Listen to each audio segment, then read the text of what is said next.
C'était terrible pour la diversité, pour les animaux, mais aussi pour les plantes. Et dans ce que l'on a détruit, on a perdu un peu de notre âme. Donc il est temps de se reprendre et de laisser un territoire qui a été primitivement celui des animaux, de le laisser entrouvert et de s'apercevoir que ce n'est pas le nôtre, c'est celui de tous les êtres vivants.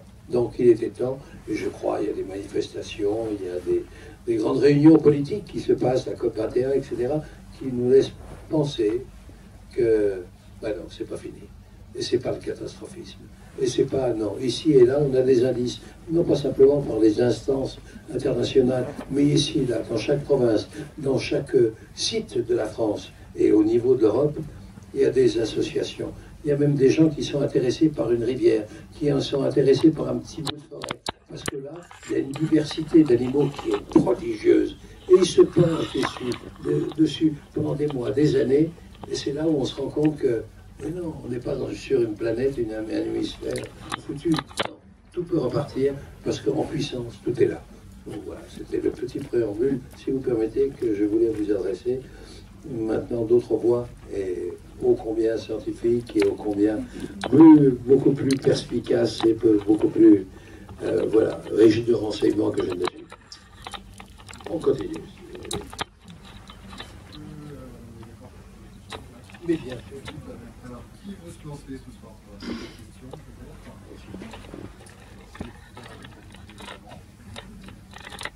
allez, madame. Bonsoir.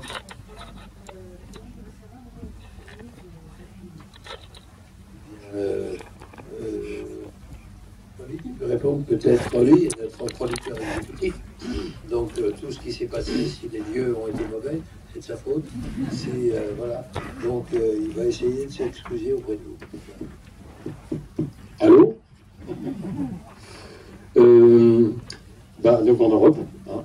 Alors beaucoup en Norvège pour tout ce qui est début du film, les bœufs musqués. On est parti au-dessus du cercle polaire rechercher les bœufs musqués. On a beaucoup tourné en Pologne aussi, parce qu'en Pologne, c'est l'endroit où mes camarades scientifiques nous disent que c'était là où restaient les dernières forêts primaires, à la frontière de la Biélorussie. Là, on a tourné dans une forêt qui n'a jamais été exploitée depuis plus de 1000 ans, parce que c'était la forêt dédiée au roi de Pologne et aux tsars. Enfin, ça dépendait de leur guerre dans ce coin-là. Mais enfin, en tout cas, la forêt n'a jamais été exploitée, jamais coupée, et donc il n'y a eu aucune espèce invasive. Elle était protégée. C'est la seule forêt dite primaire scientifique dedans. On a tourné ça en Roumanie pour les ours, parce qu'il y a une grande population d'ours sauvages là-bas. On a tourné en Suisse. On a tourné, et puis on a beaucoup tourné en France. On a retrouvé des forêts en France et des lieux beaucoup en France, quoi. Et puis aussi on a tourné en Écosse. Et on a tourné en Hollande. En Hollande, parce qu'en Hollande, il y a beaucoup de programmes de réensauvagement. Et donc on a retrouvé les chevaux sauvages que vous voyez, les chevaux Koenig Polski, dont Stéphane et Gilbert pourront vous les décrire. En fait, ce sont tout ça des programmes de réensauvagement qui ont beaucoup lieu en Hollande et dans le nord de l'Europe. Je vais laisser mon camarade Gilbert répondre. Oui, c'est un mouvement récent, le rewilding, donc le réensauvagement, depuis, je dirais, peut-être une dizaine, vingtaine d'années. C'est vraiment très récent. L'idée, c'est ce qu'on vient d'évoquer, c'est-à-dire que notre paysage européen a été très appauvri. Le sauvage a pratiquement disparu. Et donc, soit on se dit, bah, c'est terminé, c'est fini, ça ne reviendra plus, soit, au contraire, on a une approche complètement différente. Souvent, je fais la comparaison avec des monuments culturels. Si vous avez une ancienne abbaye, un ancien château qui s'effondre, on est obligé de le reconstruire pour le réparer. La nature, c'est pas du tout ça. Si vous avez des forêts qui ont disparu, elles sont encore là potentiellement parce que les essences sont là. Il faut leur laisser le temps. Elles vont repousser. Alors bon, ça prendra quelques temps, 200, 300, 800 ans, 1000 ans. On sera peut-être encore là. L'espérance de vie est en train d'augmenter régulièrement. Donc, ah oui, mais juste l'année 2015. On va pouvoir remonter après. Donc, alors, le réensauvagement, c'est ça. C'est laisser certains habitats, certains milieux, et notamment la forêt, revenir d'elles-mêmes. Et puis le petit coup de pouce, c'est de remettre les espèces qui ont disparu. Parce que les espèces qui ont disparu peuvent revenir d'elles-mêmes, mais en même temps, elles ont besoin souvent de coups de pouce pour que ça aille un peu plus vite. Je vous donnerai simplement un exemple. Dans la région Rhône-Alpes, on avait des vautours, 4 espèces de vautours qui ont tous disparu. Ils ont été réintroduits. Et maintenant, ils se reproduisent, ça se passe très très bien. Quand on a fait notre tour de France, des avant-premières, on a essayé de lancer des idées un peu audacieuses comme ça, de réensauvagement, de retour en France. Alors, on était à Chamonix, en voyant ces forêts dans les Alpes magnifiques et tout. Et on leur a dit, bah, écoutez, on vient de Roumanie, des Carpates, 6000 ours, même densité humaine que nous. Et on se retrouve ici, 0 ours dans les Alpes. Donc on a vu avec le maire de Chamonix, il a été obligé de dire oui, puisqu'il y avait tout le public qui était là. Et donc on va réintroduire l'ours dans les Alpes françaises. Après on était à Orléans, forêt d'Orléans, 50 000 hectares.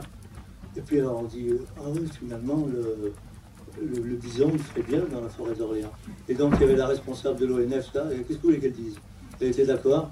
Donc voilà, alors c'est ça, le réensauvagement, c'est quelque part une nouvelle approche. C'est-à-dire vraiment être complètement d'accord sur un point, la nature elle-même se porte très très bien. En fait, il suffit de se retirer un peu, et ça ne veut pas dire que l'homme n'a plus sa place, mais c'est l'homme contemplatif. Celui qui passe et ne laisse pas de traces, il a toute sa place. Vous voyez? Si par contre le bonhomme il arrive et dit, moi je viens juste avec ma tronçonneuse, mon fusil et mon troupeau de moutons derrière, là c'est plus tout à fait pareil, quoi. Si vous voyez, il va y avoir un impact. Mais on a besoin de ce retour, on a besoin de ce réensauvagement.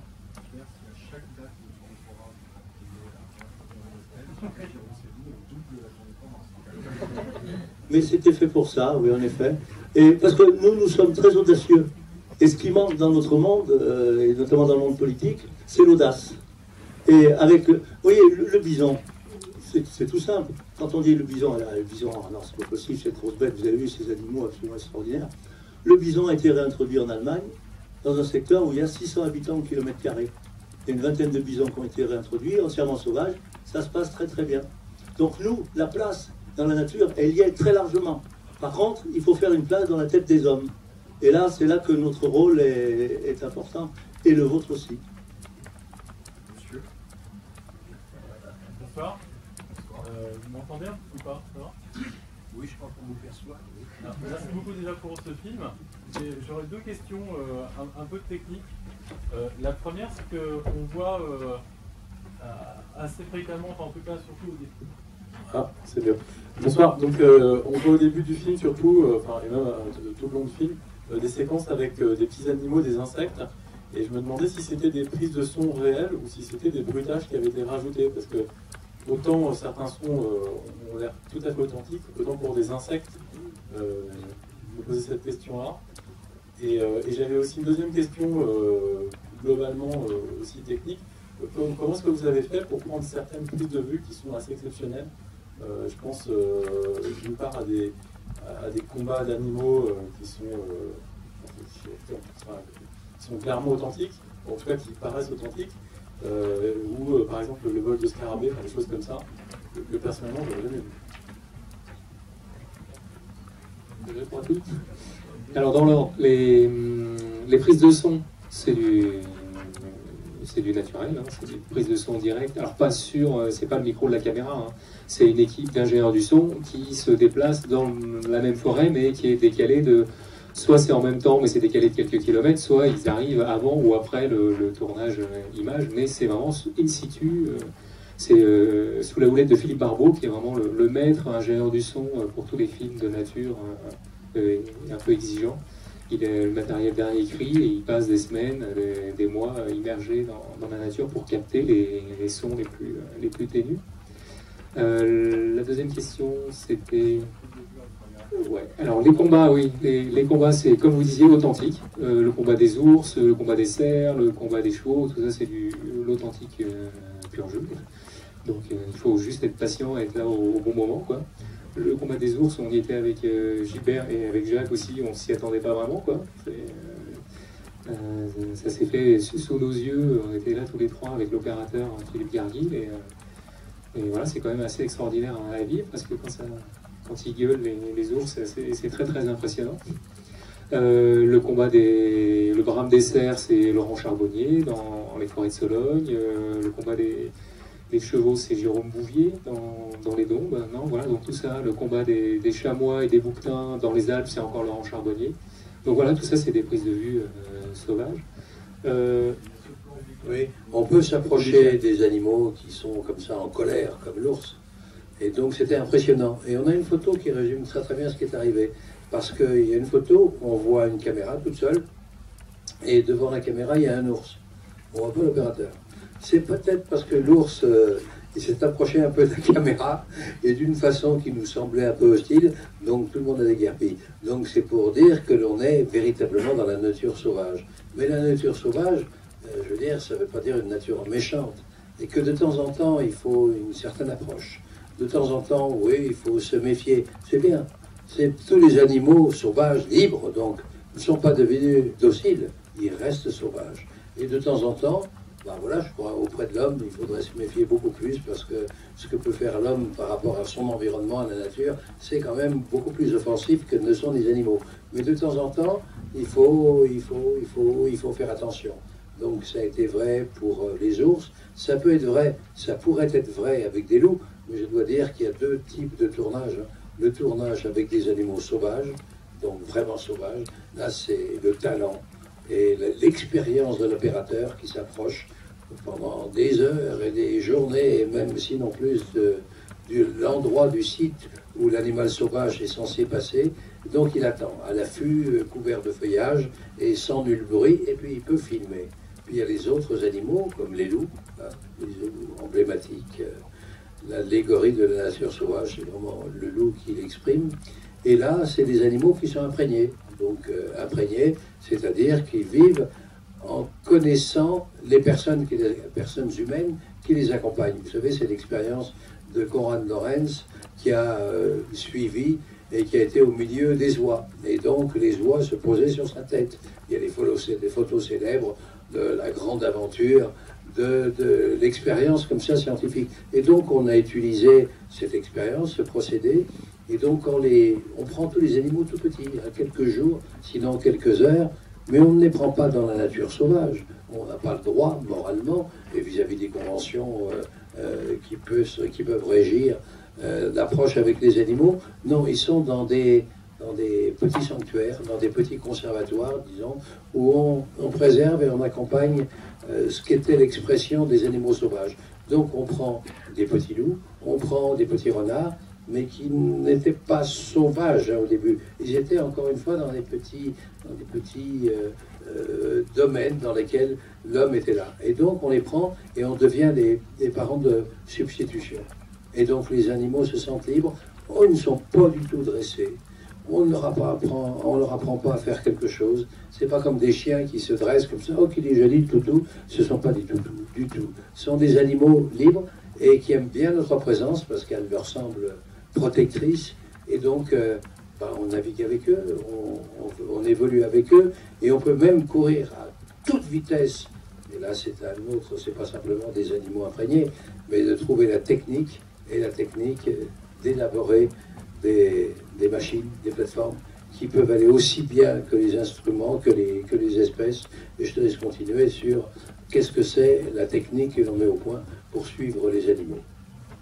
Oui, on parlait des tournages sauvages tout à l'heure. On aurait bien aimé filmer les loups ou les lynx en sauvage, mais malheureusement, en Europe et en France particulièrement, ils sont tellement peu nombreux et tellement furtifs, ils ont tellement peur de l'homme que, avec toute la patience du monde, des Laurent Charbonnier ou des Philippe Garguil n'auraient rien pu filmer.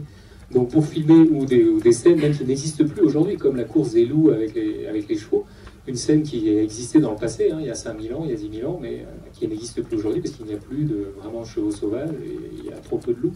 Voilà, donc on est passé par, entre guillemets, l'artifice de l'imprégnation dont parlait Jacques, qui nous permet de retrouver une proximité avec l'animal, proximité qu'on a expérimentée dans les films précédents, en Afrique, en Amérique du Sud, au Galapagos, en Antarctique, pour faire le peuple migrateur ou océan. C'était avec des animaux sauvages, mais il y a des endroits où les animaux n'ont pas peur, contrairement à l'Europe. Donc voilà, en Europe, pour retrouver cette proximité, il a fallu pour certaines espèces les imprégner. Et donc une fois qu'on a imprégné ces animaux, comme les loups, on a mis au point des machines pour pouvoir les accompagner. Parce que le principe des films de Jacques, c'est vraiment ne pas regarder, ne pas être là sur le bord du chemin et regarder passer les animaux, c'est les accompagner, d'être au plus près de leur mouvement pour sentir leur vitalité, toute la force de l'expression de leur vie, et d'avoir la caméra toujours auprès de leur regard, de les envisager comme de vrais personnages, quelle que soit leur vitesse, s'ils volent, s'ils nagent, s'ils courent. Et là, en l'occurrence, les loups courent à toute vitesse dans la forêt avec les chevaux. Et donc, on a mis au point un scooter électrique, donc il ne fait pas de bruit, qui est électrique, donc il y a des accélérations vraiment phénoménales, qui peut partir aussi vite que les loups à toute vitesse, et qui est suffisamment étroit et agile pour pouvoir slalomer vraiment entre les arbres, parce qu'évidemment, on ne suit pas une route forestière, on est vraiment entre les arbres. Et donc il a 4 roues, donc c'est un scooter prototype mis au point par Alexandre Bugel. Et voilà, et donc il transporte devant ou derrière un caméraman qui est équipé d'un Steadicam. Et voilà, ce caméraman a su se faire accepter par les loups, parce que d'autres caméramans n'ont pas réussi ça. Il y a un courant qui est passé entre lui et les loups. Et les loups ont accepté de courir à côté du scooter, ce qui a permis au caméraman de filmer à hauteur des yeux du loup, ces loups en pleine course, derrière le sanglier, derrière les chevaux.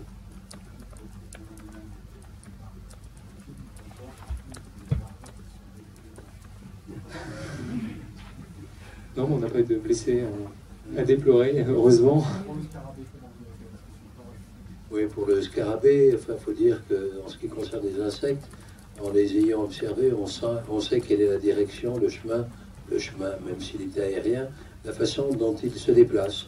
Donc on a prévu, vous savez que le scarabée qui vole, il vole pendant 3 jours, ou 4 jours, ou une journée par an. Donc c'est au moment de la frénésie donc érotique, sexuelle, et qui fait qu'il cherche la compagne, il cherche la compagne, c'est le mâle. Et donc il vole.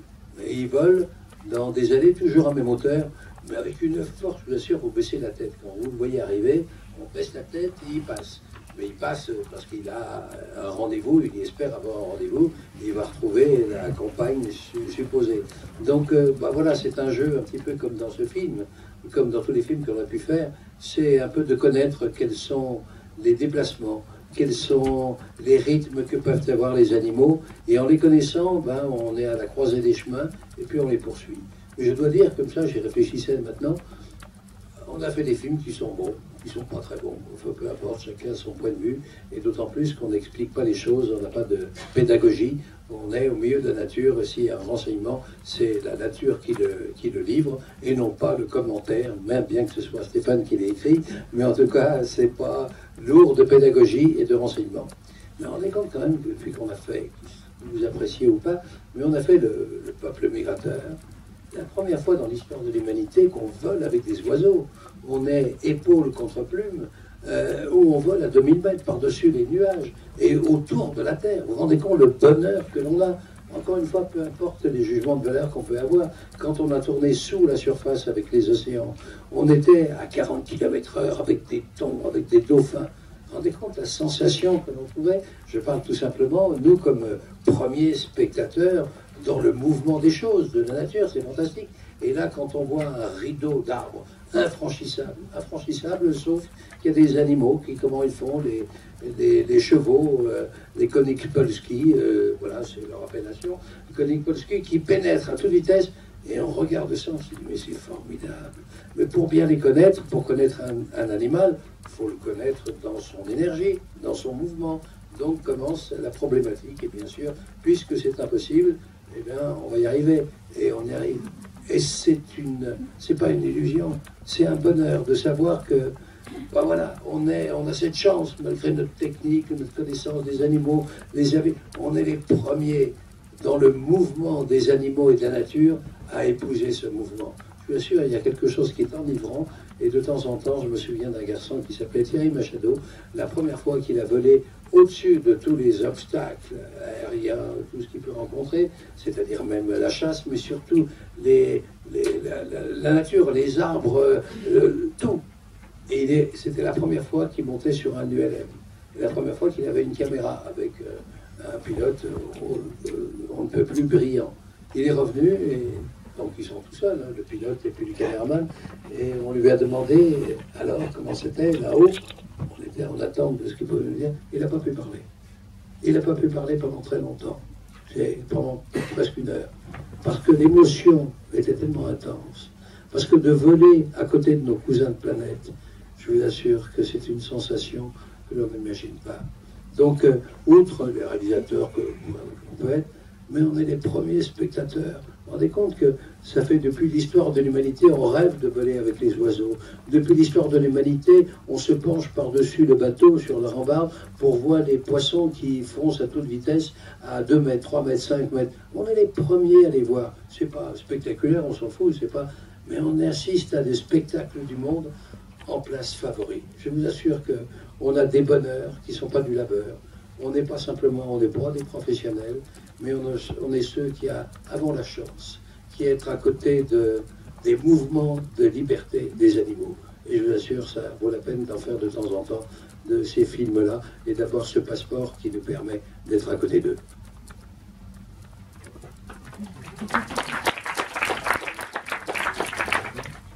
Bonsoir. Alors j'ai 4 questions, mais je vous rassure, ça sera très rapide. Je vais faire court. La première, justement, vous en parliez des scènes avec les loups. Moi j'avais une question, puisque dans le film on voit plusieurs scènes, par exemple les loups, voilà, là, on voit la bataille entre les loups et les chevaux, donc avec notamment un cheval qui met une ruade en direction des loups. On voit aussi à un autre moment une chouette qui fond sur un hérisson.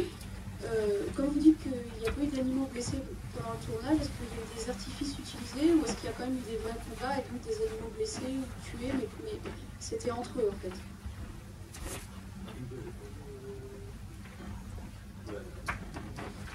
Alors dans les vrais combats sauvages, dont les combats entre chevaux, c'est toujours ritualisé. Ça va jamais jusqu'à la mort, et ça va pas non plus jusqu'à des blessures. Très vite, celui qui sent le moins fort a compris et il abandonne le terrain. Pour la prédation du hibou sur le hérisson, comme on avait des hérissons imprégnés, parce qu'on souhaitait faire des mouvements de caméra avec les hérissons à hauteur de Dieu des hérissons, c'est-à-dire à 1 centimètre du sol, il a fallu qu'on imprègne des hérissons. Parce que filmer des hérissons sauvages, c'est possible, mais on est toujours trop haut, quoi. Donc il fallait qu'on soit accepté par le hérisson en ayant la caméra vraiment au ras du sol. Donc on avait un hérisson imprégné. Ce hérisson, on n'allait pas le donner à manger au grand-duc, au hibou grand-duc. Donc là, il y a un artifice de cinéma, hein, comme la guerre. Dans les films de guerre, les soldats ne sont pas vraiment morts. C'est le cas aussi des loups dans la scène de chasse où ils courent à toute vitesse et où on entend les fusils, les tirs de fusils. On voit les loups qui culbutent. Et tout ça, c'est du cinéma. Il y a des loups qui ont appris, ces deux loups imprégnés, ont appris à faire des cascades. La cascade de faire semblant de tomber, de se relever, de continuer à courir. Et l'art du montage fait qu'on coupe l'image, le plan, juste au moment où il tombe, évidemment. L'image d'après, il se relève. Le sanglier, où effectivement on voit pas la mise à mort, parce que je suppose qu'il n'y en a pas eu. Voilà. La scène du sanglier, c'est on a fait une course avec le sanglier, puis on a fait des courses avec le loup, et le montage aussi donne l'impression. Voilà, à la boucherie du coin. Parce que notre sanglier qui court, c'est notre sanglier à nous imprégné, donc on n'avait pas le. Voilà. On attendait la fin du film pour le manger, quand même. Voilà. Par contre, ce que vous avez relevé dans la course des loups et des chevaux, on pensait faire comme avec le sanglier, c'est-à-dire des doubles passes, hein, classiques du cinéma. On fait courir les chevaux, puis les loups après. Et finalement, ils ont accepté de courir ensemble dans les mêmes plans. Et effectivement, à un moment donné, ils étaient un peu près des chevaux, et le cheval lui a signifié qu'il était un peu trop près, quoi. Mais, voilà, il n'y a pas eu plus de débordement que ça. Non, pas du tout. D'accord, alors ma deuxième question, pareil. Dans une course de chevaux et de loups, on était sur le tournage ensemble, dans une course de chevaux et de loups, vu que nos loups, ils sont imprégnés, donc ils sont nourris, donc ils n'ont pas de raison de se mettre en danger, ils avaient plus peur des chevaux, en fait, parce que un Konik Polski, c'est un cheval sauvage, c'est vraiment très impressionnant, c'est jamais monté, c'est vraiment très impressionnant. Et les loups, ils se fondaient avec les chevaux parce qu'ils étaient dans le même jeu, on va dire, si on peut appeler ça un jeu. Mais en fait, quand le loup s'approchait, il s'est pris un coup et il n'a pas recommencé, quoi. Donc en fait, le danger, et même dans la vie sauvage, la vraie vie sauvage réelle, le danger, c'est pas le loup qui est méchant qui va attaquer le cheval. Parce que plein de fois, Gilbert nous l'a appris, c'est que le cheval peut facilement tuer un loup, quoi. Et puis aussi, voilà, un petit renseignement sur les loups, la meute de 8 loups. Nous recommandions aux techniciens, comme c'est un animal féroce qui est dangereux depuis toute l'histoire comme ça de la nature, on disait aux techniciens, surtout ne faites pas peur aux loups. Donc c'est vous montrer à quel point il peut être dangereux. Ma deuxième question concerne la scène de chasse à courre. Je voulais savoir comment ça s'était passé. Est-ce que vous avez filmé une vraie chasse? Est-ce que c'est une mise en scène? On a filmé, vous parlez de la reconstitution avec les cavaliers, c'est ça? Avec les cavaliers, Non, on a travaillé avec un équipage, l'équipage poisson, l'équipage qui sont des Luberon-Soleil. On a travaillé avec eux, ils connaissaient le scénario, ils savaient exactement de quoi on parlait. C'est un peu le paradoxe, hein, depuis avec Jacques en France et même à l'étranger, souvent en fait, et forcément, vu qu'on on a souvent travaillé avec des gens soit qui font de la chasse à course, soit qui sont chasseurs, et je ne dis pas qu'on se retrouve des points communs, mais en fait, de la manière dont Galatée fait des films, ça ne les dérange pas du tout d'être dedans, parce que leur message ne leur dérange pas du tout, quoi. Donc c'est vraiment un vrai équipage, évidemment qu'on a mis dans l'époque, parce qu'ils ne chassent plus à court avec ce genre de costume. Mais le cerf a été mis à mort à la fin ou... Ah non. Non. Non, c'était un vrai équipage, mais c'était pas une vraie chasse. Il n'est pas mis à mort dans le film. Non, c'est pour ça que je vous demandais si après c'est les caméras qui... Comment s'appelle le cerf? Comment il s'appelle déjà? Comment s'appelle le cerf? Nonoeil. Il s'appelle Nonoeil. Et donc on a fait un reportage pour, je sais pas, une télévision la semaine dernière, et on a revu Nonoeil. Il se porte très bien. Et même non seulement ça, il se porte très bien comme il est imprégné, mais il n'était pas comme ça. Il est devenu encore plus accepter encore plus la présence des autres, de notre présence. Et donc Nonoeil, je lui ai parlé comme je n'avais pas évoqué les choses avec lui il y a 1 an et demi. Nonoeil est venu, et pendant qu'il y avait ce reportage sur la télévision, j'avais des bois qui passaient devant, et donc il y avait malgré tout le responsable de Chantilly, oui, qui me disait de faire attention, parce que même si on est complice, un coup de bois dans la tête, c'est pas agréable. Non, tout va très bien. Non, ça a été un bonheur le tournage, et la fin du tournage avec les animaux, ça a été le bonheur de l'accomplissement. D'accord, mais les chasseurs, ça ne les dérangeait pas, parce que le film a quand même un message anti-chasse, d'une certaine façon. Oui. Ben, ça nous est arrivé déjà sur le peuple migrateur, lorsque nous étions en Normandie, et donc il y a eu le Conseil général, mais ce serait bien quand même, qu'il n'y ait pas une opposition des écolos par rapport aux chasseurs et des chasseurs, et on a fait une grande réunion pour parler du film. Donc, comme à l'Assemblée, il y avait le côté gauche et le côté droit. Donc, c'était bien divisé, et c'était pas en fonction de leur appartenance, mais un petit peu de leur famille, de façon de faire. Ça s'est formidablement passé. Tous nous ont dit, mais votre film, on l'accompagne, chasseurs, on l'a accompagné, alors que certains chasseurs, quand on tournait le peuple migrateur, il y a des irréductibles, hein, il y a des dangereux. Donc, quand on volait au-dessus des étangs pas de Brière, quand nous étions en Normandie, pour l'imprégnation, pour l'entraînement des oiseaux, des chasseurs nous ont tiré dessus. On était à 100 mètres. Bon, ben, je ne vais pas dire c'est pas une généralité, mais il y a chasseurs et chasseurs. Et là, c'était un mauvais chasseur. C'était voilà, c'est ça. Et j'ai juste mes deux dernières questions sont très rapides, sont juste pour Monsieur Perrin. Donc l'avant-dernière, c'est, je sais que vous êtes un proche du capitaine Watson de Sea Shepherd. Vous avez aussi apparemment collaboré avec Alain Boutin-Dubourg pour le film. Je voulais juste savoir si vous aviez travaillé avec d'autres associations de protection de la nature pour ce film. Oui, effectivement, vous avez raison. Alors, c'est intéressant parce que vous évoquez Paul... La dernière, Monsieur Perrin, êtes-vous végétarien? Pas ce soir, mais les autres soirs. D'accord. Donc ça ne vous gêne pas de manger les animaux? C'est pas simplement quelque chose de forcené, et en même temps, je veux un exemple par rapport aux autres. Non. Je suis ami, nous sommes amis de Paul Watson, protecteur. Paul Watson, protecteur de la nature et des animaux marins quand même. Une fois, nous nous sommes rencontrés au Canada. Et puis, par hasard, le distributeur ou l'associé qu'on avait nous a emmenés dans un restaurant de viande. Et donc, j'ai vu la carte, je me suis dit, c'est pas pour Paul, quand même. Bon, on a chacun commandé, comme vous le savez, les gros steaks au Canada, ils sont très bons. Et donc, Paul y compris a demandé son steak. Mais il n'a accepté aucune bravade. Et ça ne veut pas dire que Paul ne soit pas respectueux de ses engagements. Et donc, habituellement, il ne le fait pas.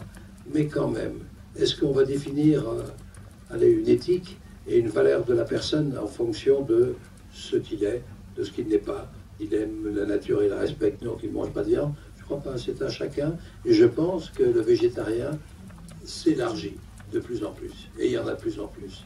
Et c'est une bonne chose. Mais il ne faudrait pas qu'on commence à jeter l'opprobre sur ceux qui ne respectent pas ça. Parce que voilà, c'est très bien, sans doute. Et puis peut-être que l'exemple comme ça, qui ne s'affiche pas, va donner à d'autres le chemin qui est à suivre. Et voilà. Mais je ne suis pas végétarien et je ne mange pas de la viande à outrance.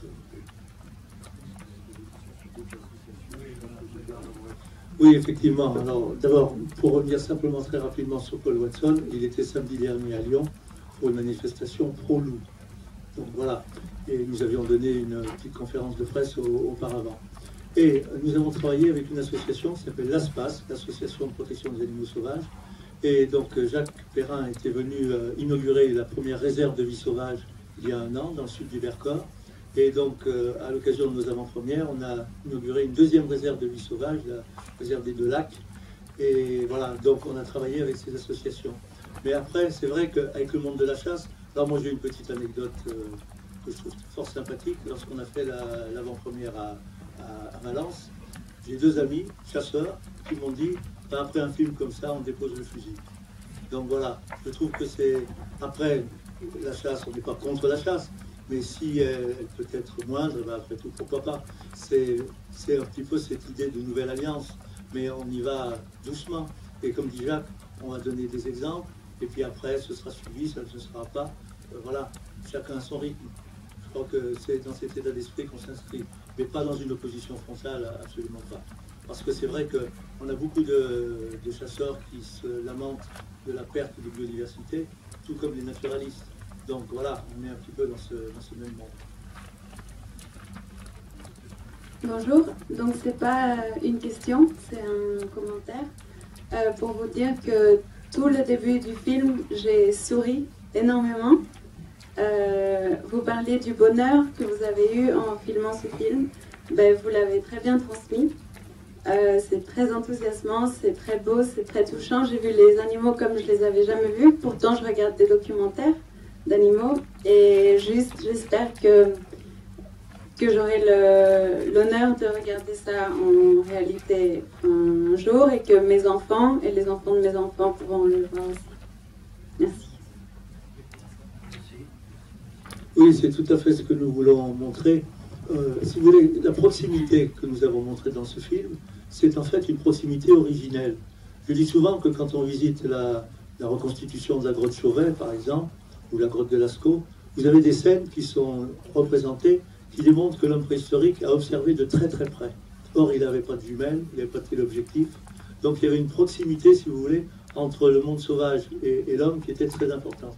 Cette proximité, il faut bien le reconnaître, des siècles, des millénaires de chasse, de piégeage, de traque l'ont fait disparaître. Parce que les individus familiers, ce sont ceux qui se font tuer en priorité. Les animaux farouches vont rester très loin. Mais le monde est en train de changer. Je donne souvent cet exemple, et qui est vrai. En France, une espèce un animal carnivore qui se nourrit de poissons, la loutre, avait pratiquement disparu. Donc on ne la voyait plus, bien entendu, puisqu'elle n'était plus là. Ensuite, elle est revenue, mais de façon très furtive, nocturne. C'est-à-dire qu'elle était présente, mais on ne la voyait toujours pas. Et actuellement, depuis quelques années, quelques mois, j'ai presque envie de dire, on commence à avoir de plus en plus de photos qui sont faites de loutres visibles de jour. Et comme cet animal est protégé, même les individus familiers, non farouches, on peut les voir. Et donc, demain, on devrait pouvoir se balader dans la forêt, comme on se balade dans les parcs nationaux aux États-Unis, à Yellowstone, vous vous baladez, vous avez les wapitis qui sont à 2 mètres de vous, ils ne font pas attention à vous. Vous avez des muldirs, c'est une sorte de chevreuil avec leurs petits, qui sont à quelques mètres. Et donc cette proximité entre le monde sauvage et l'humain, elle est très très importante. C'est une sorte d'altérité qui, quelque part, nous apporte, le contact avec le sauvage nous apporte beaucoup plus d'humanité. Ça peut paraître un peu paradoxal, mais c'est certainement vrai, parce que nous avons évolué, notre psychisme a évolué au milieu du monde sauvage. Donc de cette coupée du monde sauvage, c'est peut-être une des explications de certains de nos comportements. Bonsoir. Moi, une question plutôt technique. J'ai vu que vous avez employé des zooms ingénieux En général, c'est toujours des zooms, alors c'est des zooms qui datent des années 60, 70. Non, ce sont en Génieux fait toujours des zooms, il fait d'ailleurs un peu les meilleurs zooms qu'on peut trouver sur le marché même international, c'est fait à Saint-Étienne, avec le groupe Thales. C'est des zooms dernière génération, c'est pas pour le plaisir d'avoir des zooms dernière génération, mais c'est vraiment la dernière génération de zoom pour avoir un point assez loin. Mais on a utilisé beaucoup de focales courtes en fait, pour avoir cette présence. Mais en Génieux, ça existe encore, ça en fait encore, et ça se fait encore de nouveaux modèles. Bonsoir. Vous parlez beaucoup de vie sauvage, et je voulais savoir quel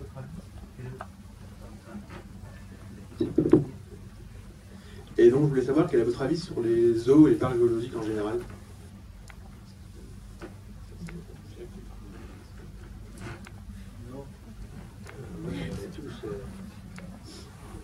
Mal à l'aise un petit peu, qu'est-ce qu'on pense des zoos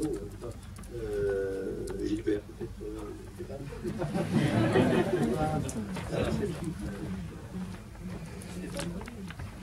Avec Gilbert, on est scientifique de formation, donc on a quand même grandi dans le milieu des muséums et des galeries zoologiques avec beaucoup de squelettes d'animaux empaillés. Et c'est vrai que le contact sur le terrain avec les animaux vivants est vraiment irremplaçable. Et c'est ce que font les scientifiques qui étudient le comportement. Ils essayent au maximum d'aller sur le terrain.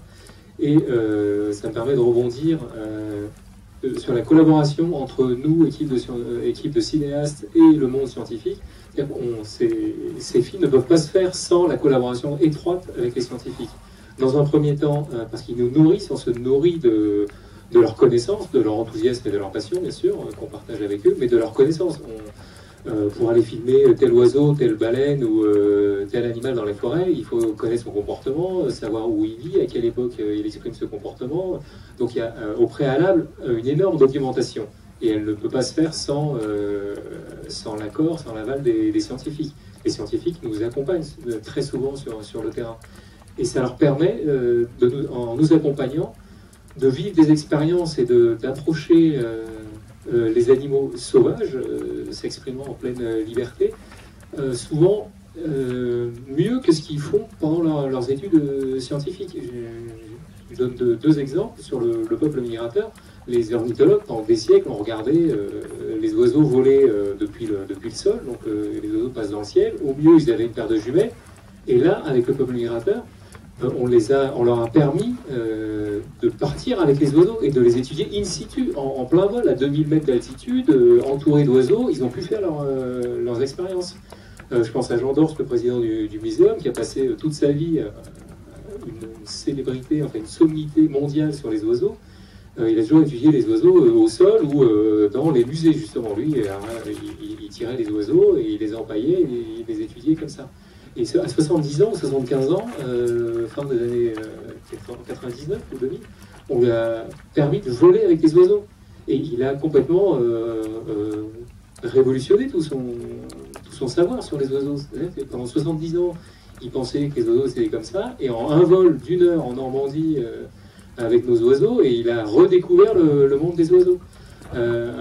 Un scientifique spécialiste des albatros comme Henri Weimerskirch, il a posé des capteurs sur nos pélicans et nos cygnes, et il a trouvé des informations, il a publié des articles dans les meilleures revues, comme Nature, meilleures revues scientifiques, sur la physiologie du vol des oiseaux, quand les oiseaux volent en formation. Donc ils ont pu faire des études scientifiques. Et sur Océan, la semaine dernière, je ne te l'ai pas dit, Jacques, mais j'ai reçu une publication scientifique sur des gens qui ont étudié avec nos roches du Sardine Run en Afrique du Sud. Le Sardine Run, c'est cette grande migration de sardines qui attire énormément de prédateurs. Alors, les sardines se comptent par milliards, enfin, mais sont même innombrables, et elles attirent des requins, des dauphins, des manchots, des baleines, des otaries et des fous du Cap. C'est un oiseau blanc qui vole et qui plonge du haut des airs, comme ça, qui traverse la surface et qui chope les sardines. Et donc c'est la première fois, grâce à nos images, qu'ils pouvaient voir le comportement de ces oiseaux, qu'ils étudiaient toujours depuis le pont du bateau ou depuis la côte, et ils les ont étudiés sous l'eau. Le comportement de ces oiseaux qu'ils étudient depuis des années, ils ont pu voir comment ils faisaient sous l'eau, comment ils capturaient les sardines, et ils en ont écrit un article scientifique qui est sorti la semaine dernière. que j'ai reçu la semaine dernière. Donc la collaboration est permanente, elle est depuis le début de chaque projet jusqu'à la sortie du film, puisque les gens, ces scientifiques sont ravis de nous accompagner. Donc le terrain, ce qu'on disait sur Océan, c'est que les scientifiques, il n'y a pas mieux pour eux que d'étudier les animaux vivants sur le terrain. Le muséum, un animal même vivant mais confiné, ça apporte des informations, mais jamais autant que l'animal dans l'expression libre de sa vie. Et donc pouvoir avec nous les approcher d'aussi près, ça a fait faire un bond dans le travail scientifique. Et c'est vrai que j'imagine qu'il y a des enfants et qu'il y a leurs accompagnateurs, ils leur disent viens, on va les voir au zoo, on va découvrir des animaux. Je pense que dans la compréhension commune, c'est difficile maintenant, le zoo. Je trouve que comme ça, psychologiquement, on a ouvert les portes du zoo depuis une quinzaine, une vingtaine d'années. Et là, d'un seul coup, c'est un grand réconfort. Parce que de voir des individus, non pas en prison, hein, c'est un peu ça, les barreaux et autres, il n'y en a plus. Donc on a subtilisé les barreaux pour on les met maintenant dans des réserves, on les met dans des vastes territoires. Il y a ici en France des territoires qui couvrent plusieurs hectares. Et dedans, on peut observer les animaux. Et je pense que l'observation d'animaux en cagé, c'est pas une bonne observation. Et pourquoi on fait ces films-là, comme celui-là, à côté des animaux qui courent dans la forêt et tout ça? Pourquoi? C'est pour avoir une meilleure perception. Et comme dit Stéphane, l'animal empaillé ou taxidermisé qu'on vous enseignait, voilà ce que c'est que l'animal. Non, pas du tout. L'animal n'existe qu'en fonction de son milieu et en fonction de la façon dont il se manifeste, dont il court, etc. Sinon, ce n'est pas une observation, c'est une observation morte. Alors, observons nos cousins de planète dans leur exubérance de vie, et peut-être que, comme on dit à la fin du film, là, peut-être qu'une coexistence sera possible dans la mesure où on apprécie, où on respecte la forme de vie et de mouvement des animaux.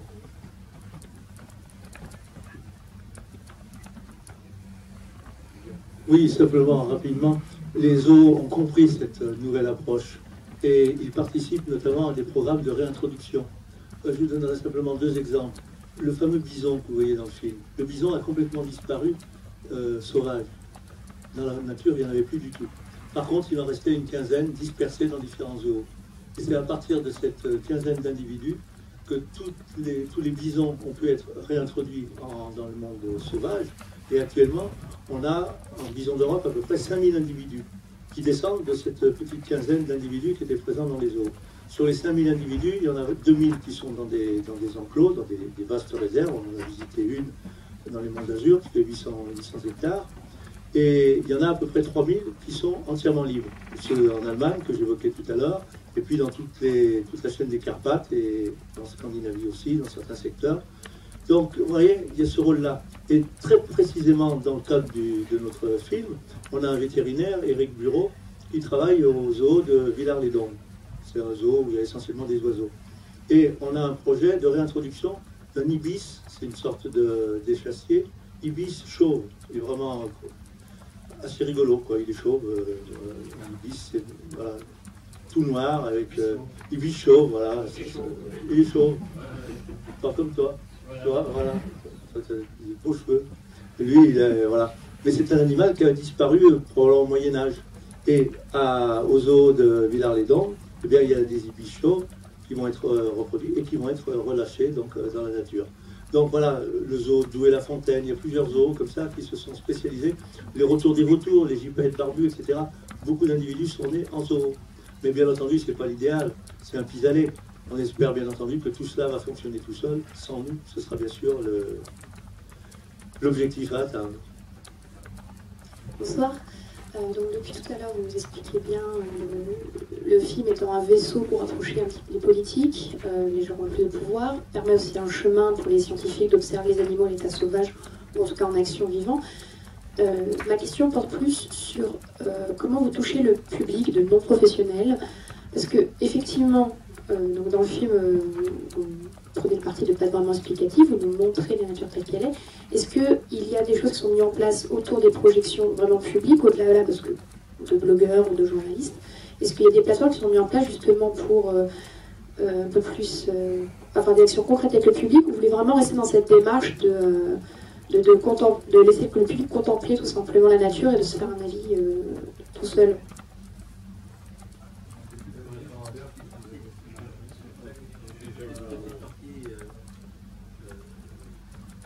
Oui.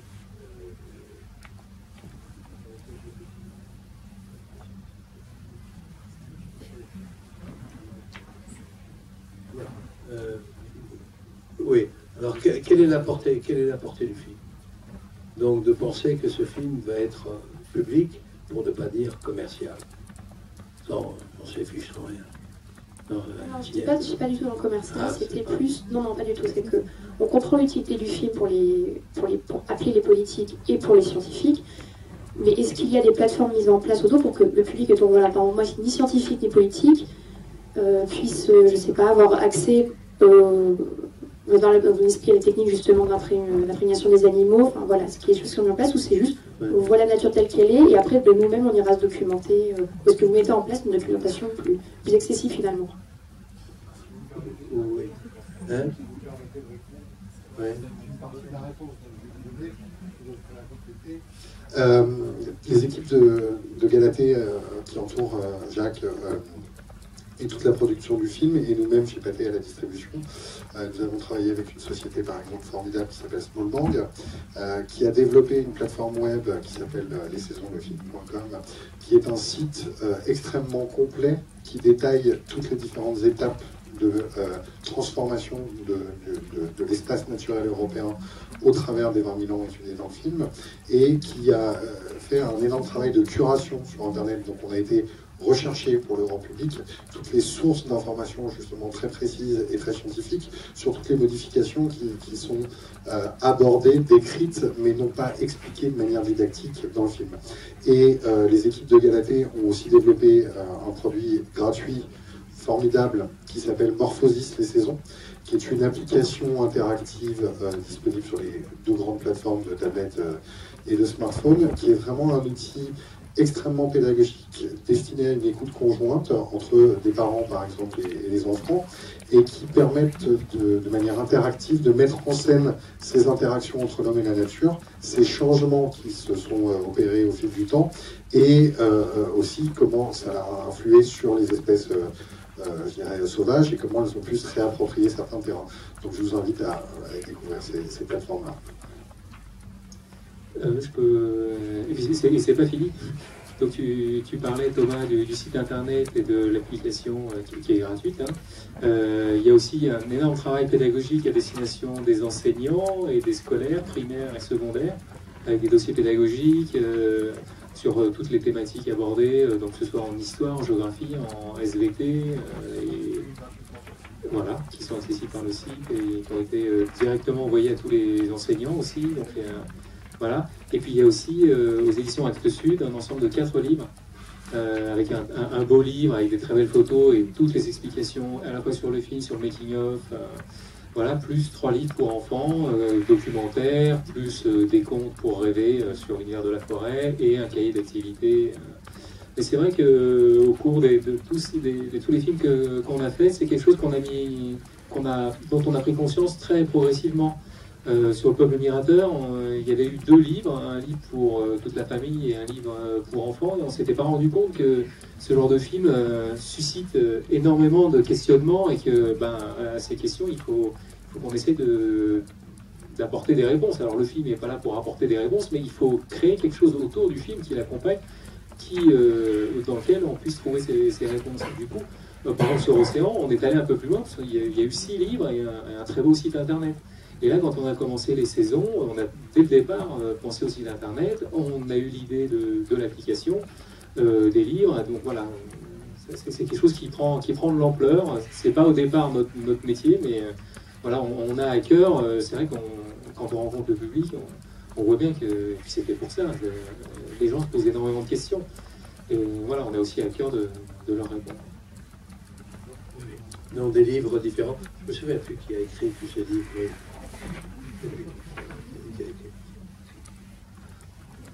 Bonsoir.